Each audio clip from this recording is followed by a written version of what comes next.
Hi there. Welcome to NewsTalker, the roundtable show of WIC Communications in Southern Arizona, where we talk about all of the issues in the lead up to election 2024. I'm Matt Hickman, managing editor of the Herald Review in Cochise County, joined today by, and as always, by Manuel Coppola, publisher of the Nogales International, Tom Bodis, editor of the Eastern Arizona Courier and the Copper Era, and Green Valley News managing editor Dan Shearer. Gentlemen, welcome.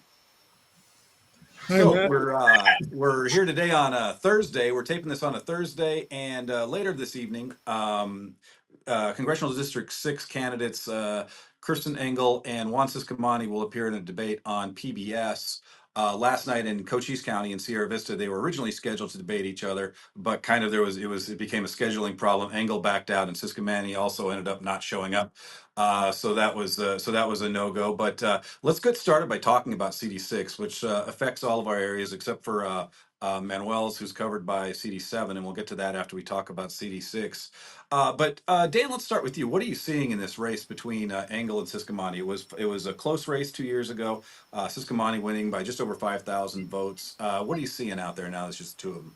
Well, I think we're seeing another close race because of the voter registration numbers, and they're going to be involved in yet another debate. This is a clean elections debate on October 7th, so watch for that. Obviously, this race is getting national attention because it's in one of the few honestly competitive districts in the country. In fact, Juan Ciscomani at one point told me that he thought out of 435 districts in the nation, 18 were legitimately competitive, and this is one of them. The New York Times has taken notice. They have written about this race recently, and I think that Kirsten Engel is going to run into a little bit of a problem because of how she's approaching this. I think her message, pro-abortion, which seems to be the Democratic message this year, is not going to play well in a lot of rural communities like where Tom is. Tom, your thoughts on this race? Well, we were talking earlier about this, but if you look at the results 2 years ago, Ciscomani pretty much owned all the surrounding areas of Tucson in the election. Here in Graham County, he took, I think it was 77% of the vote. And I think that's what allowed him to edge out Engel in that particular race. You look at the map, and Engel owned basically the Tucson area. And I think their strategies are playing out the same way again this time. Ciscomani has been out to Graham County several times this year. And Engel's been out here a couple of times, but she's not as visible.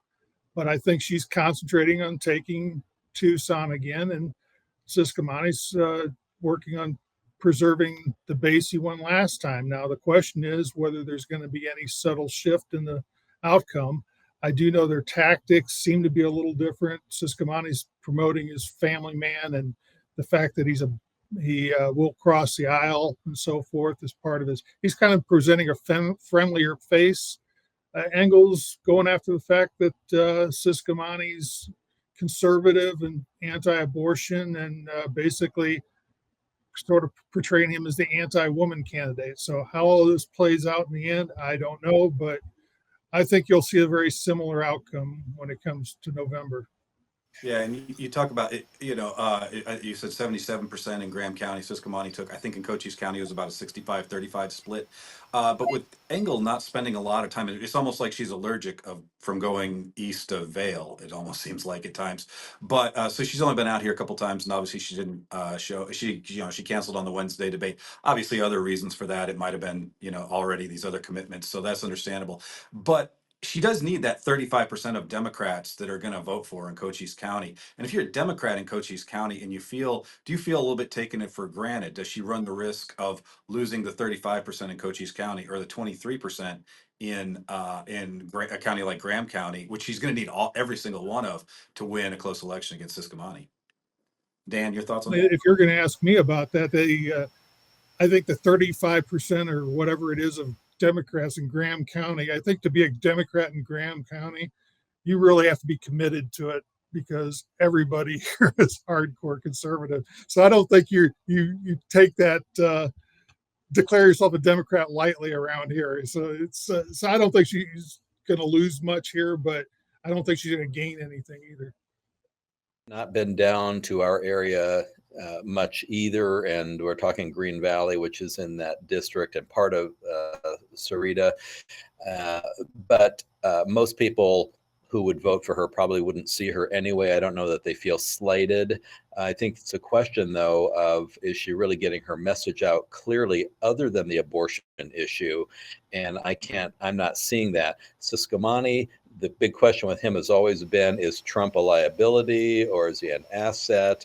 And he's always been kind of walked gingerly in that area. I will say, though, that earlier this year, he was voted one of the most bipartisan people willing to work across the aisle, members of Congress out there, and he was number one in the Arizona delegation.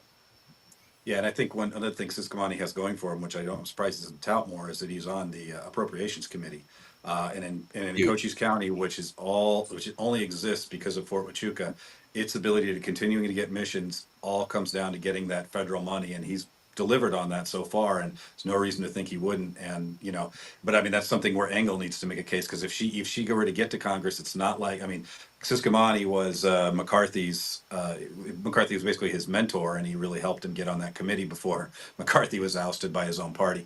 But I don't know. I mean, Engel almost needs to even the Democrats in Cochise County is my point. She'd have to make an argument to them about how Fort Huachuca won't close if she's Congress, member.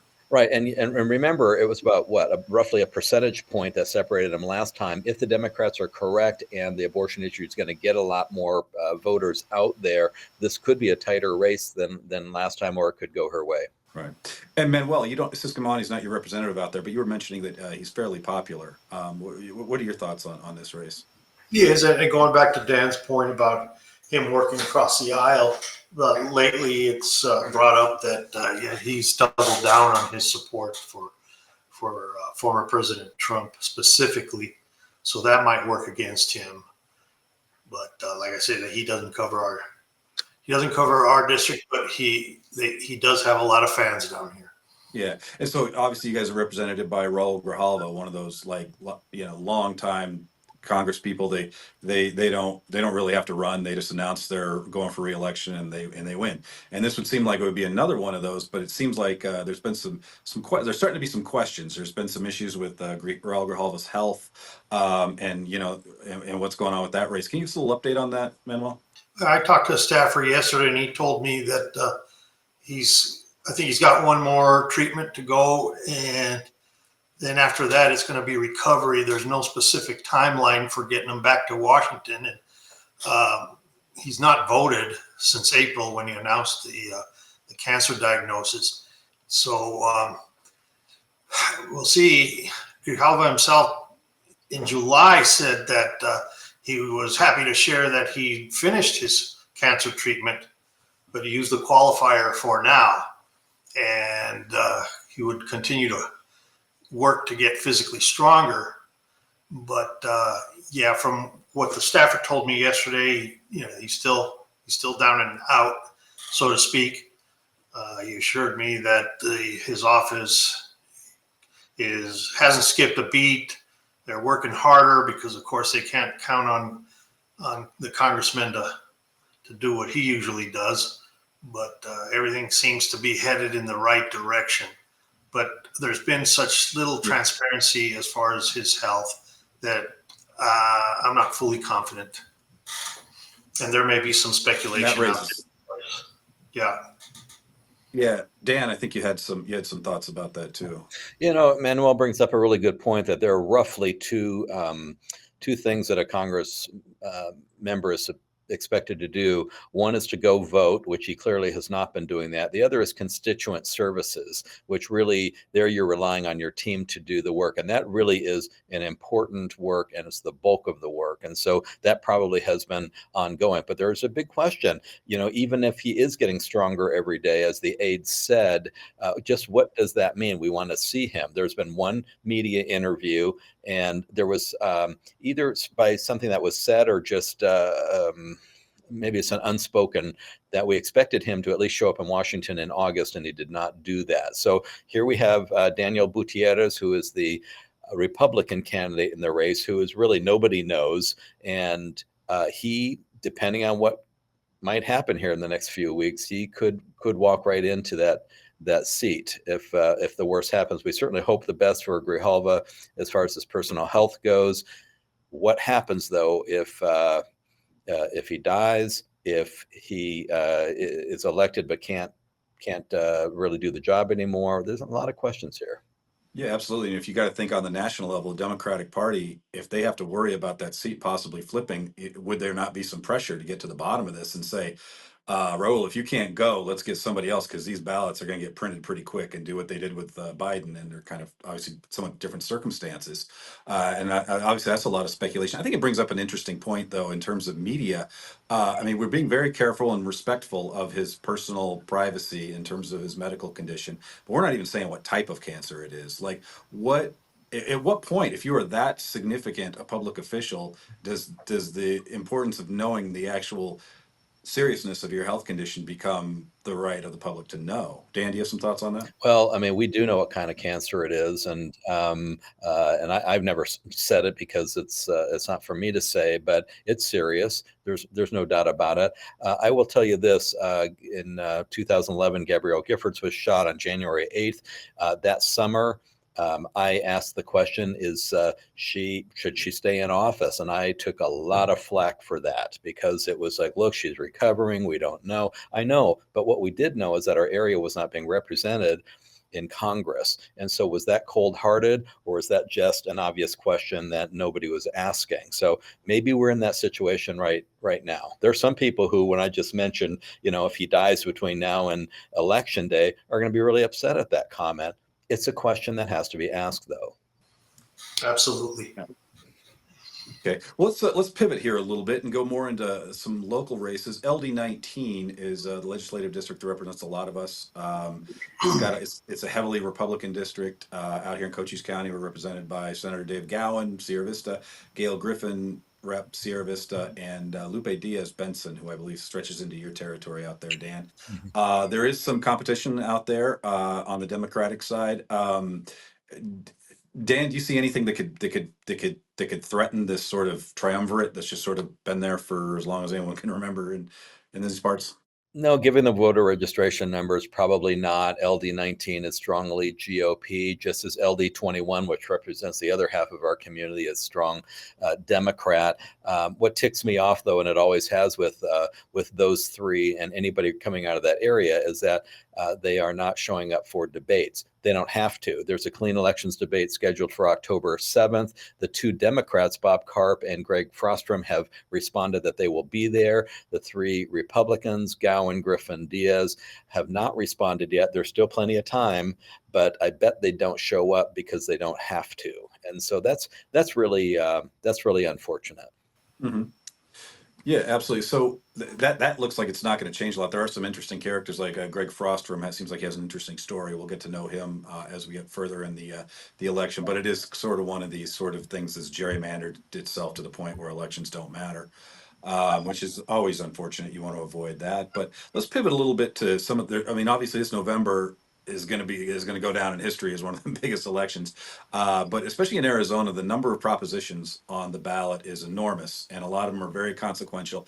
One of them is very peculiar, and that's HR 2060, which a lot of people compare to SB 1070 of 13 years ago, which was called the Papers, Please, Show Me Your Papers, where state law enforcement officials would be empowered to jail illegal immigrants who have violated federal law. Basically, state officials trying to enforce federal law. But as we were talking earlier, there's a lot more to that what goes into that proposition than just the problem with the policing and the jailing of these people. Dan, can you talk about that a little bit, about the other things tucked away in this proposition? Sure. Let me just read a few bullet points on that. First of all, HCR 2060 would allow state and local police to arrest non-citizens who cross the border unlawfully. That means they've come through an area other than a recognized port of entry. It would allow state judges to order deportations. It would also require the use of the E-Verify system to prove that someone is here legally before individuals can enroll in financial aid or public welfare programs, and would also make the sale of fentanyl a Class 2 felony if the person knowingly sells it and it results in the death of another person. And so that's kind of an odd one. But yeah, there are lots of things on here that are going, and the support for it is almost nil that we're hearing.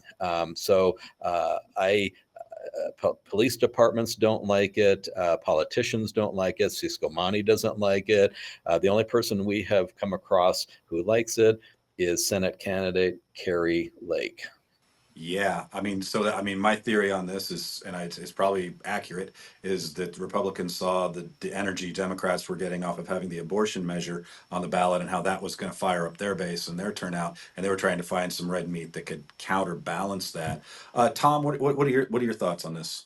Well, I think as Dan was pointing out, going through the bullet points, it's an awful lot of information in a single ballot measure, and I'm curious how it's going to be presented to voters. I mean, it's all well and good that so many people are against it who are in the know, but most voters don't know. And there's a lot of stuff in there that could be packaged in such a way that this is going to make you safer and without really explaining the pitfalls.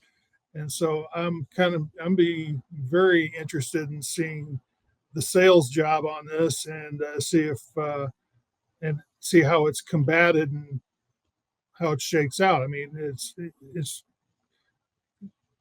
law enforcement has enough to do as it is without taking over the federal government's job. So, as we've discussed, most of them feel that way. So, Right. yeah, I think it's too much in a package. Gotcha, man. Well, do you know anybody who would support it? No, I don't, Matt, and it's hard to see the folks I know would ever support such a thing. What you're doing is you're transferring the federal responsibility onto the state and local level, and they just can't handle it. All right, they're already overburdened, so I don't see it happening. I mean, like Tom says, we don't know, but we don't know. It all depends on the sales job. Well, this creates another interesting thing just in elections in general. If you have a proposition, some of them are very complicated and some of them are full of minutia that most voters don't understand. If you don't know what you're talking about, or if you don't understand what it is, are voters more likely to vote no or yes? Dan, do you have a thought on that? Yeah, they always vote no. You know what? We've lived this long without it. Let's just say no to this because I don't understand it and I don't care to. I would just not vote if I don't understand something. Like all the judges, unless there's one who's really ticked me off and I remember the name, I just skip all that because I don't know what I'm talking about. So if you feel free on a ballot, guess what? They still count your ballot if you don't vote in every single race. So don't worry about that. Just don't vote if you don't understand it. In my younger days, I always would vote yes on all those because I figured these people went to a lot of trouble to get it on there. So, you kind of want to just give them a little applause, So it's your fault. Yeah, you're the problem. Right. You're the problem, Matt.